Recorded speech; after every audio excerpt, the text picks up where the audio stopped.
हिमाचल विधानसभा के चुनाव के नतीजे तय करेंगे कि शिमला संसदीय क्षेत्र में कांग्रेस और बीजेपी की वर्चस्व की जंग में आखिर कौन बाजी मारेगा। कांग्रेस के गढ़ माने जाने वाले इस क्षेत्र में पिछले 3 विधानसभा चुनाव में बीजेपी ने उसे तकरीबन बराबरी की टक्कर दी है।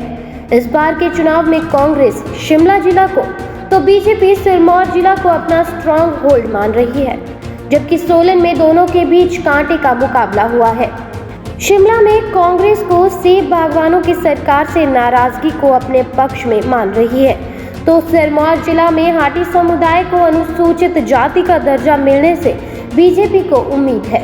शिमला संसदीय क्षेत्र में पिछले 3 विधानसभा चुनाव के नतीजों के ट्रेंड बताते हैं कि 2 बार बीजेपी ने यहां कांग्रेस की बराबरी तो प्रदेश की सत्ता पर काबिज होने में कामयाब रही।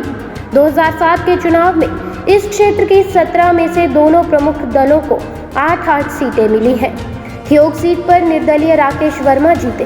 प्रदेश में बीजेपी की सरकार बनी। बाद में राकेश वर्मा भी बीजेपी में शामिल हो गए। इस चुनाव में सोलन की 5 सीटों पर बीजेपी ने जीत हासिल की थी। शिमला जिला में जुब्बल कोटखाई और शिमला की सीट तो सिरमौर में सिर्फ पांवटा साहिब की 1 सीट बीजेपी को मिली। 2012 के विधानसभा चुनाव के समय बीजेपी सत्ता में थी। इसके बावजूद पार्टी शिमला संसदीय क्षेत्र में पिछड़ गई। शिमला जिला में बीजेपी को सिर्फ 1 सीट शिमला शहरी की मिली। पूरे संसदीय क्षेत्र में कुल 7 सीटें मिली। कांग्रेस को भी 8 ही सीटें मिल पाई। 2 निर्दलीय चौपाल से बलवीर वर्मा और पांवटा से किरनेश जंग ने जीते। सरकार कांग्रेस की बनी। पिछले विधानसभा चुनाव में इस संसदीय क्षेत्र में बीजेपी और कांग्रेस के बीच खेला गया सियासी मैच टाई हुआ। दोनों दलों को 8 सीटें मिली। ठियोग की सीट पर माकपा के राकेश सिंघा जीते। इस संसदीय क्षेत्र में कांग्रेस की बराबरी करने पर बीजेपी की सरकार बनी। इस संसदीय क्षेत्र में लोकसभा और विधानसभा के चुनाव अलग अलग रहते हैं। पिछले तीनों लोकसभा चुनावों में बीजेपी ने जीत दर्ज की। 2014 के लोकसभा चुनाव के समय हिमाचल में कांग्रेस की सरकार थी।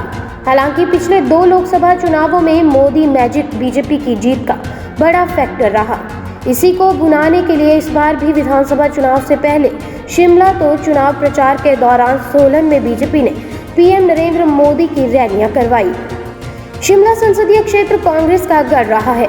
1998 से पहले सिर्फ एक बार 1977 में ही यहां से गैर कांग्रेसी सांसद बना।